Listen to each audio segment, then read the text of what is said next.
folks, welcome back to Carolina Conservatives. We are preachers with a punch, and man, I'm telling you what, this is going to be a great episode. Once again, we are here to deliver the word to you straight up without any kind of filler. We are here to give you exactly what we think and what the Word of God says about issues of our day that need to be completely considered and that need to be taken on by someone. And folks, look, we are here today. I am Dr. Nathan Street, and I'm here with the one and only, the one who has now announced his candidacy for lieutenant governor, who's going to be the subject of our episode today, because look, he's going to be going out there and fighting on behalf of all of us conservatives.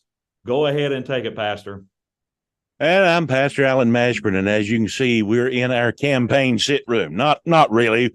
This is just from the White House, but Grandpa don't use it, so I figured I'd just move in and use it for a campaign. Right. But it is a joy to be with you, and I'll tell you, I have been all over this state already. But somebody said, "Are you crazy?" Yeah, I'm crazy.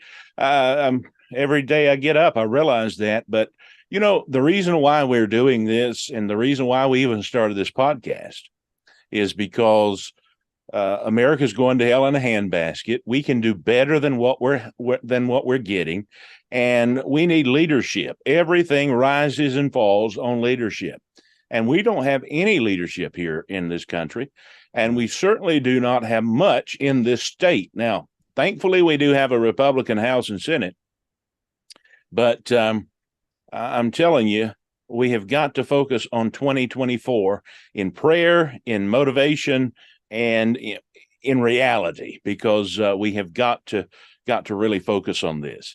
Now, the last podcast we put out, it's been some time, and I think we just need to spend a few moments and give a little bit of update of what's been going on. We have announced a campaign. We did that officially February the 25th.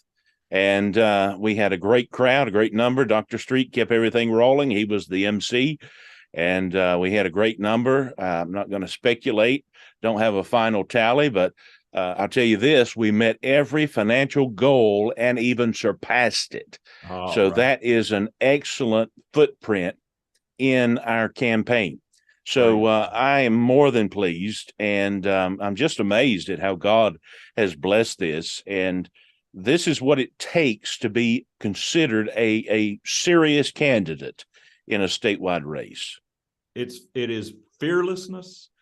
And Pastor, we are certainly thrilled that you are taking this mantle on and that you are willing to go out there and to take all the stones, to take all the slings and arrows, to take everything, all the hatred, and that you're willing to do that, to really go and fight on behalf of conservatism, fight on behalf of fundamental Christian values and Americanism here in North Carolina. And yes, we have an opportunity in the state of North Carolina to have a fully conservative government there that is working on behalf of the people, to be for the people and by the people.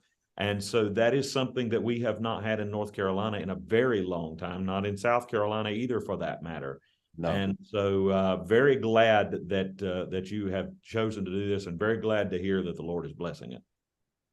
He is, and again, we've just been amazed. We do not have a choice in this matter. Our children are that important. Yes, we have the huge mantle now that has been passed from the Supreme Court, Roe being overturned, but I'm talking about generations that can be impacted, not just from that one decision. That's huge. Yes. But generations can be impacted by what we do and how we stand today. We cannot allow Josh Stein to become governor of this state. He is what I call the Gavin Newsom of the East Coast. And he will literally take this state and dismantle it. You see what's going on in California and New York and Chicago. We will follow that path if that happens. Yeah, and that's exactly what George Soros wants. George Soros wants to see a Josh Stein become governor and then get somebody else in the attorney general position that won't do anything Yes. and let lawlessness run amok. And so, yeah. So, speaking of that, and I think some of the things that that I've been working with here is I've had an opportunity to go down to Columbia to the State House and had some conversations with senators and with congressmen, with the Freedom Caucus leadership down there, and really getting involved there. Also with the Palmetto Promise, which is an educational outfit. I'll be meeting with Jonathan Butcher and having lunch with him pretty soon. He's also a Heritage Foundation fellow. I've really gotten connected with some folks there.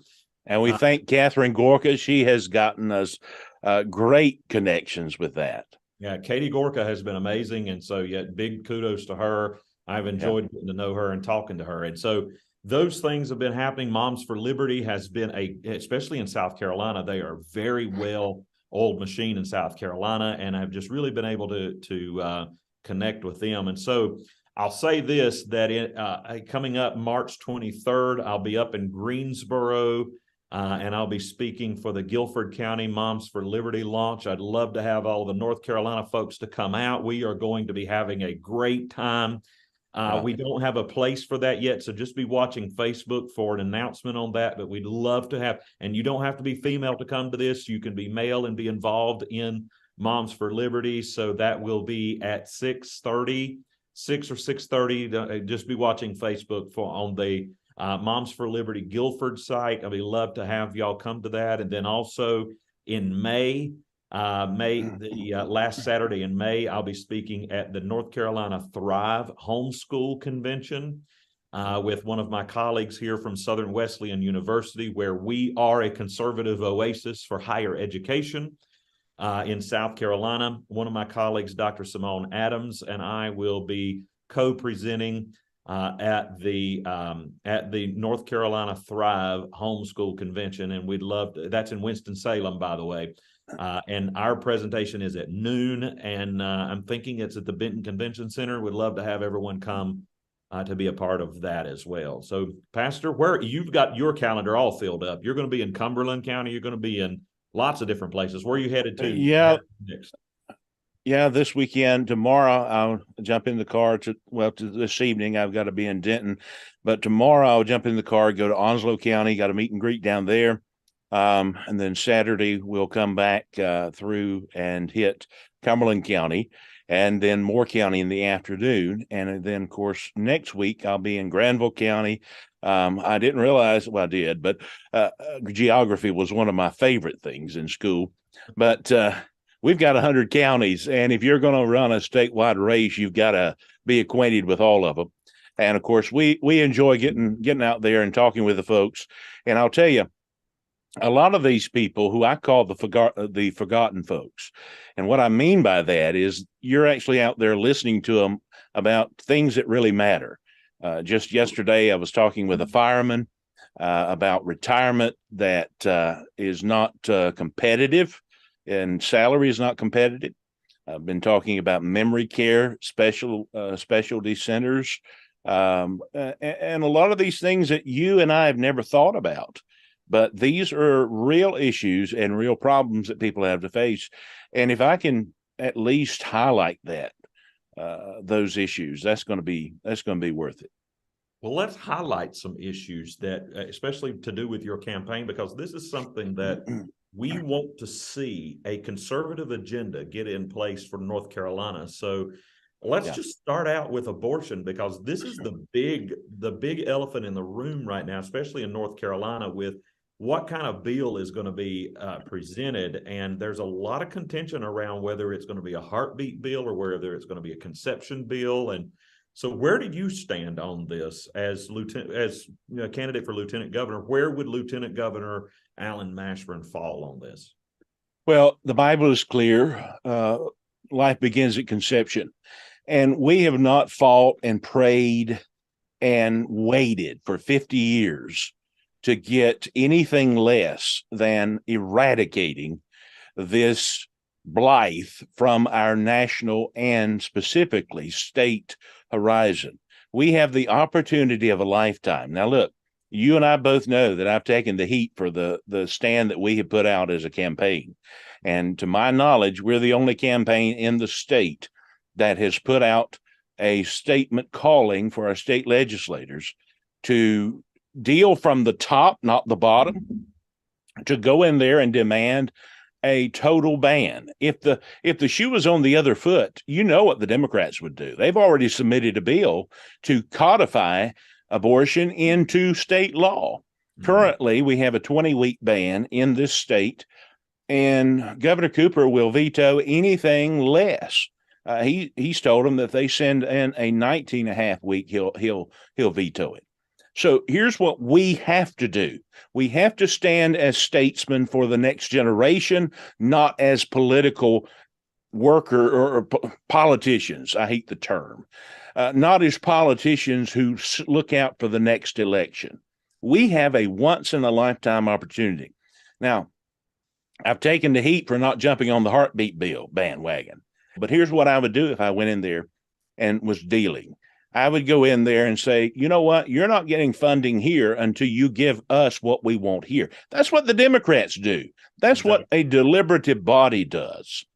And so go in there and want a total ban. If all we get is a heartbeat bill, then that's what we get.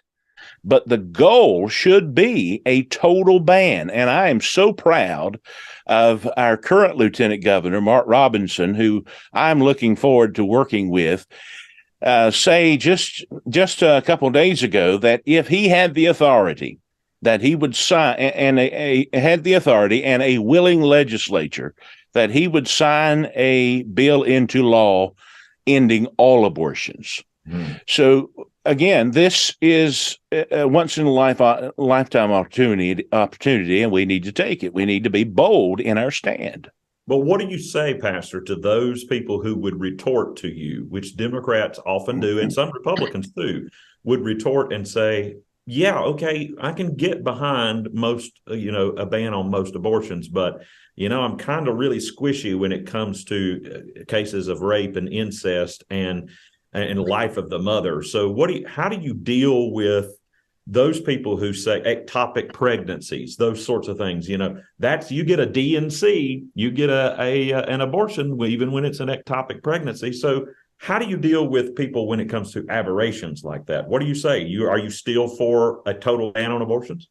Well, let me start by saying this. The states that have laws already in existence, they have noted in their studies that most abortions, in fact, 96% of abortions have been elective abortions, which means they have been used as a means of birth control. Mm-hmm. The cases that were what you just mentioned, rape and incest, were so minuscule. Some have been 5, some have been 7, even in the state of Texas, as large of a population. Now, from a biblical standpoint, how do we deal with that? Because we are preachers with a punch, and a biblical worldview dictates how we operate. Right. The Bible makes it very clear that life begins at conception. We've already said that.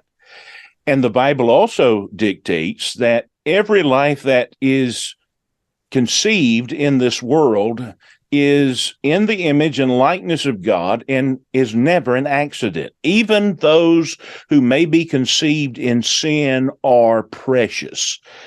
Now, how do we deal with that? You never kill the child. How, in what world is it right? And yes, I'm going to take heat from this. People are going to say, you're not a woman. No, I've never been a woman. And thank God I've got good sense. I'll never be one. And you'll never identify as one. I'll never that's exactly what I meant. I'll never identify as one. But, in a situation of rape and incest, you've got a perpetrator, you've got a victim, and you've got a child who also becomes a victim in a lot of respects, because the child never asked to be created or asked to be created in that type of environment or through that circle of events. In what world do you punish a victim? In what world do you punish a victim? There are people in North Carolina, couples in North Carolina who would love to adopt a child and they are not able to, or the process is so laborious, or the process is so expensive. Listen, there is no reason why we have to react like that in causing abortion for situations such as this. In fact, if abortion had never came into play and was allowed to start with, we would never in our mind mentally go toward that or run toward that. Well, what if? No, you always value the life of a human being. And that's where I stand. And that's where we have to stand. A line in the sand has to be drawn on this because these are people's lives. These are the lives of children, and they're precious to God. And we must make the stand that they're precious to us. Exactly. I mean, if either it's a life or it's not. I mean, that's what Exactly. it comes down to. And we as conservatives either are going to uphold life or not. And speaking of that, with children, having them born, then after they're born, they have to be educated. And so you, as Lieutenant Governor, are going to sit on the school board, the State Board of Education. So we've got a lot of issues when it comes to education, particularly. But one of those big issues that has always been a point of contention among, especially the teacher, the NCAE, which is, we call it the teacher union, or it's the teacher association. I'm sorry, your sound's going in and out. Oh, I'm sorry about that. I will come back. Okay. So we've got this contention, always been this contention between conservatives and the North Carolina Association of Educators about homeschool, private school, and funding for that. And so you being on that State Board of Education, school choice, what we have termed school choice for so long, but you refer to it as parent choice. Can you tell our audience, what do you mean by parent choice, and what's that going to look like with a Lieutenant Governor, Alan Mashburn?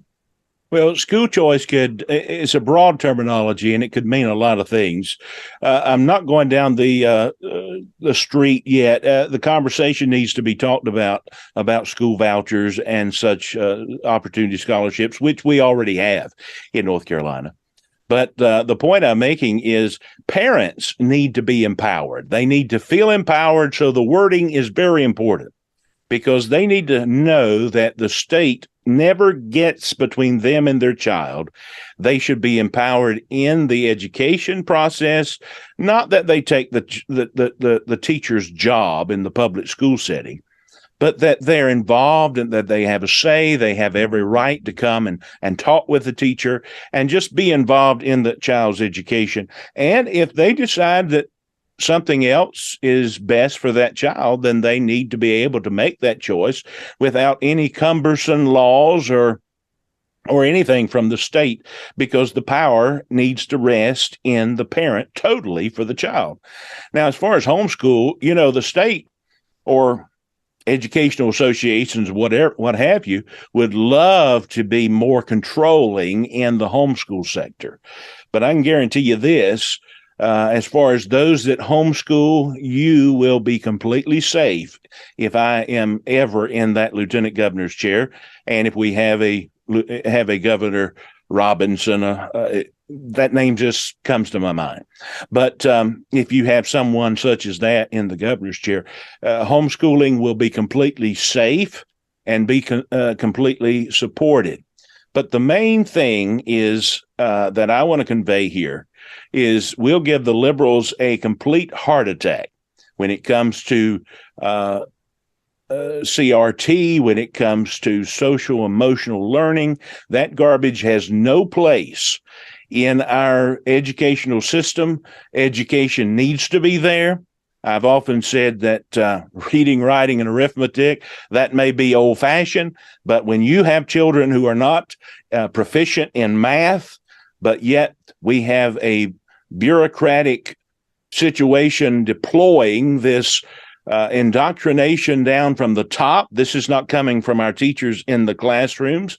They want to teach. They want to educate.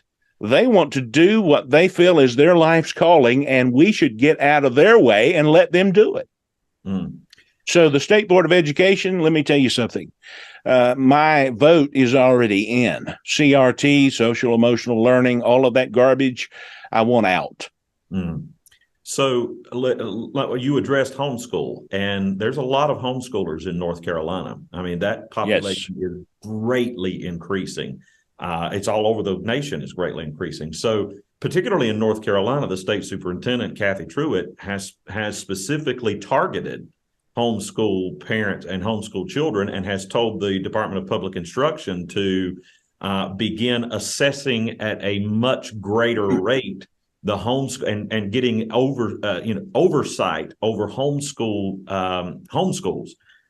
What do you think of that? Do you think that the state needs to be completely hands off with homeschool, or if you think that the state needs to be involved in some way, how much? How much does the state get involved? Well, you can't have parents' choice education if you come on the back end and say, well, the state needs to be looking over your shoulder. Now, there is a Department of Non-Public Education that, and my wife and I homeschool and have all of our children. And the way it's set up correctly now is to just keep records and to keep people accountable in the record system and the attendance system. And I do not want to see it go anywhere past that. We must empower and keep the parents empowered, because those who would love to take away those rights only want to make sure that they're able to influence those children in some way. So they would love to, when I say they, I'm talking about the left, they would love to do away with homeschool altogether. And that's not going to happen, not in North Carolina. That's why we must stand. Yeah.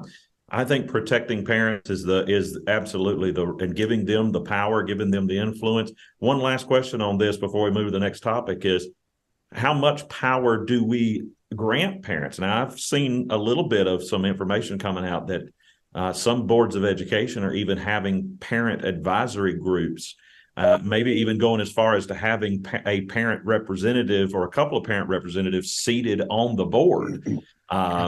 What do you think of that? Do you think that we go as far as to get some, to have parent advisory groups that are looking at curriculum that have the veto power over curriculum or over books that are involved that are introduced in the schools, where the money is spent? How far does that go? Well, my wife and I are products of the public school, and I remember when we were growing up, which we turned out okay. We were very proficient in math. We were very proficient in language arts and history. And I remember that parents were very involved. Parent-teacher association, they worked very much together. And parents were on campus all the time, very much involved. And I don't see why it can't continue working that way. As far as curriculum, there has to be an educational element there that we at least have an advisory panel, maybe from parents. But you yourself would listen as a doctorate of education that you have in your position. You might listen and you would consider and you would certainly respect. But at the end of the day, the professional opinion has to come from those who serve and those who teach. And of course, the Board of Education has the final say concerning the administrative matters. Well, actually, the principal or the superintendent, but the superintendent answers to the Board of Education in the roles that we have set up here in this state. So the parents should be very involved. But as far as the curriculum, I don't see why parent and teachers cannot agree on a curriculum that is the correct instruction for their children to be prepared to meet the world. Now, when you start entertaining the thought of the CRT, and that is most unhealthy.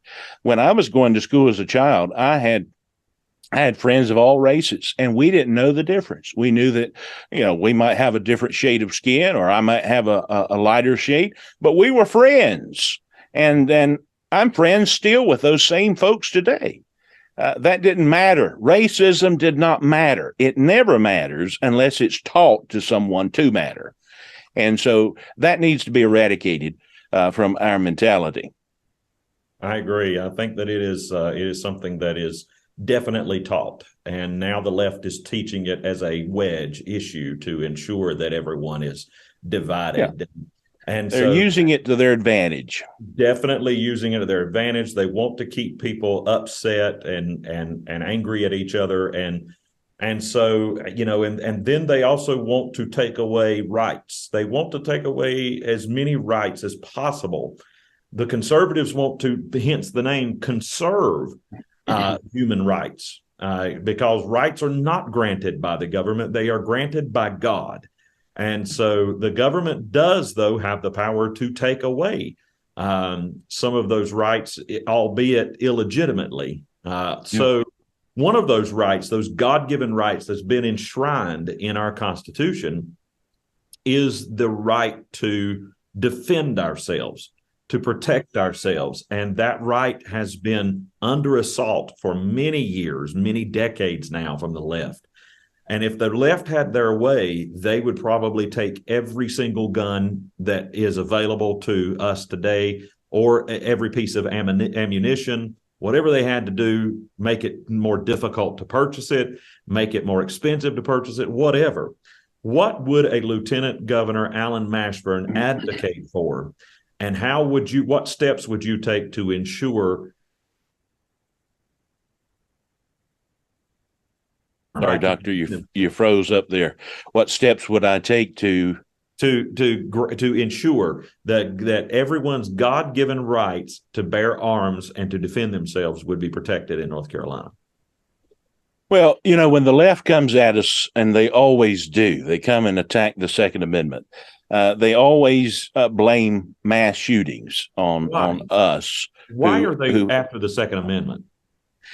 Because they want to take every bit of rights away from us, and they want to take every bit of a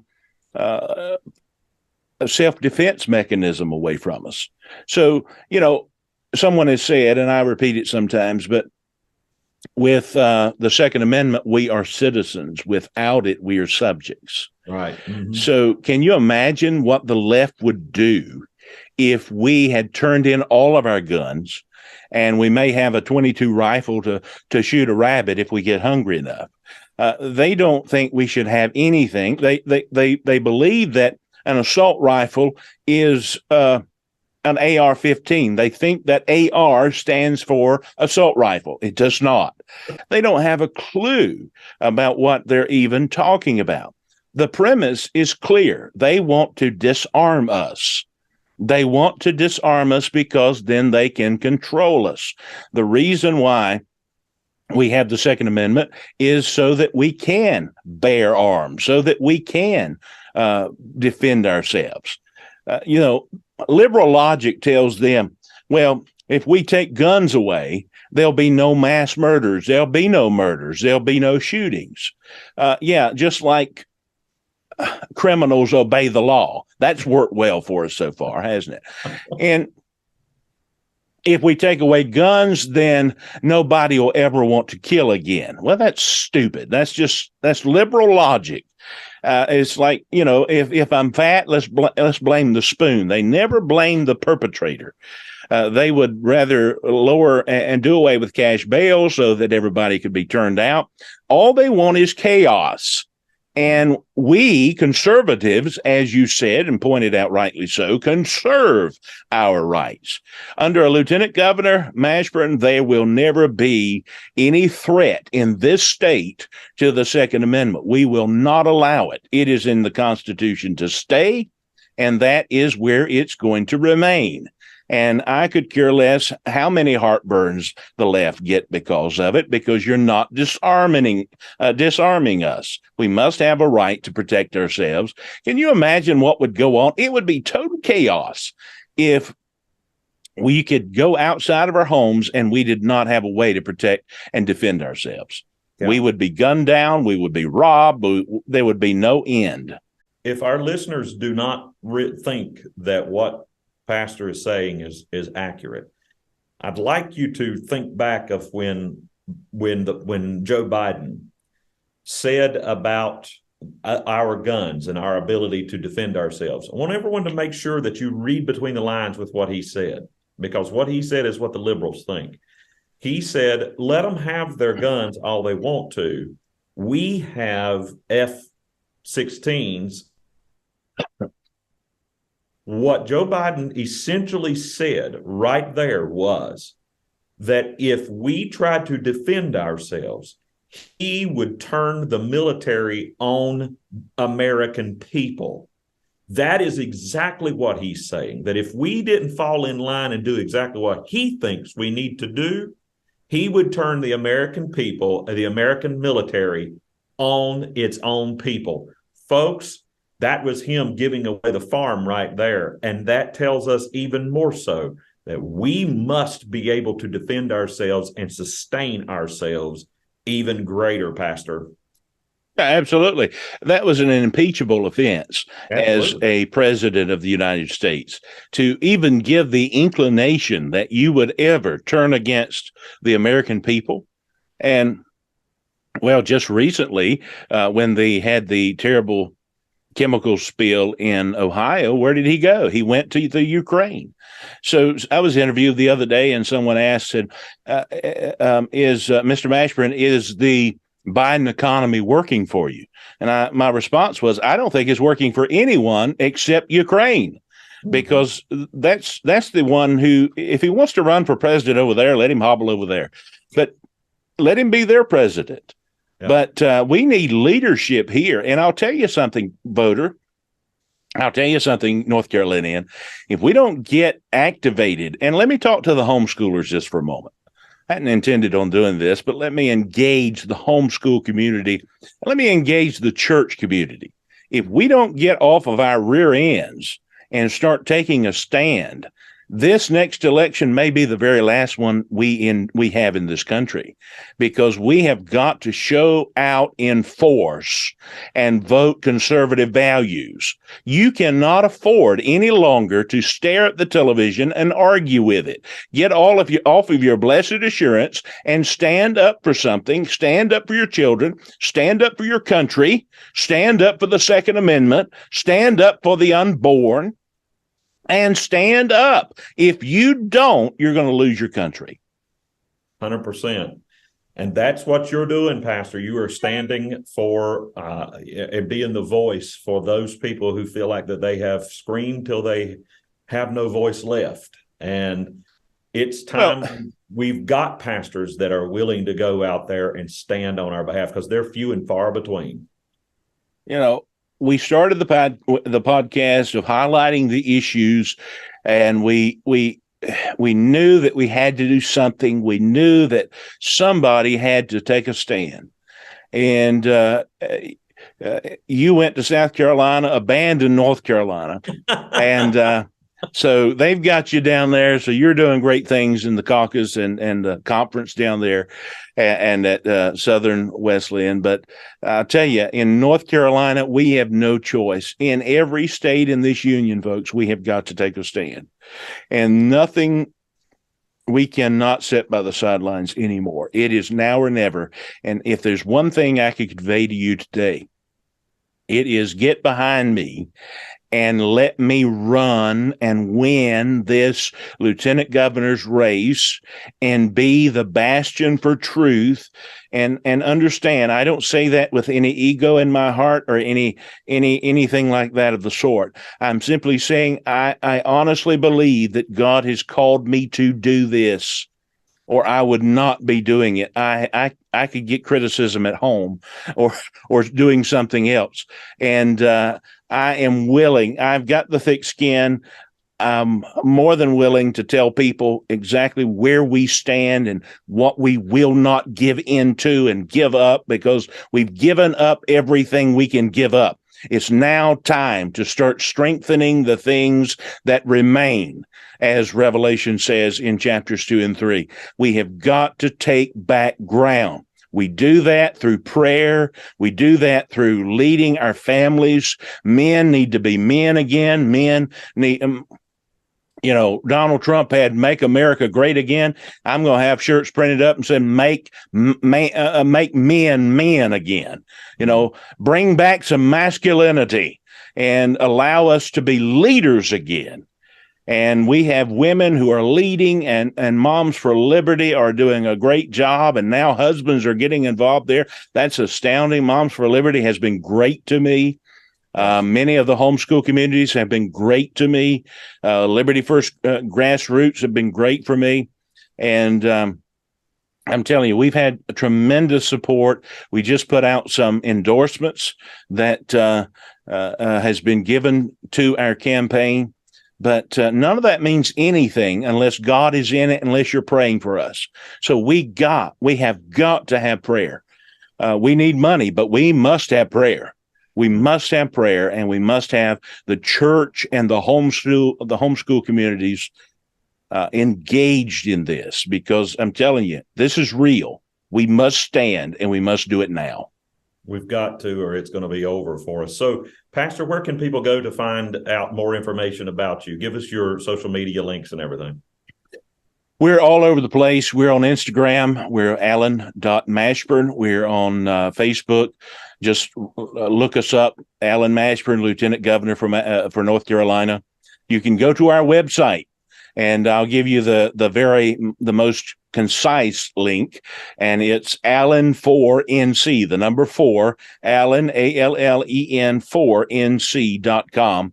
And go in there and sign up. You'll be aware of everything that we're doing across the state.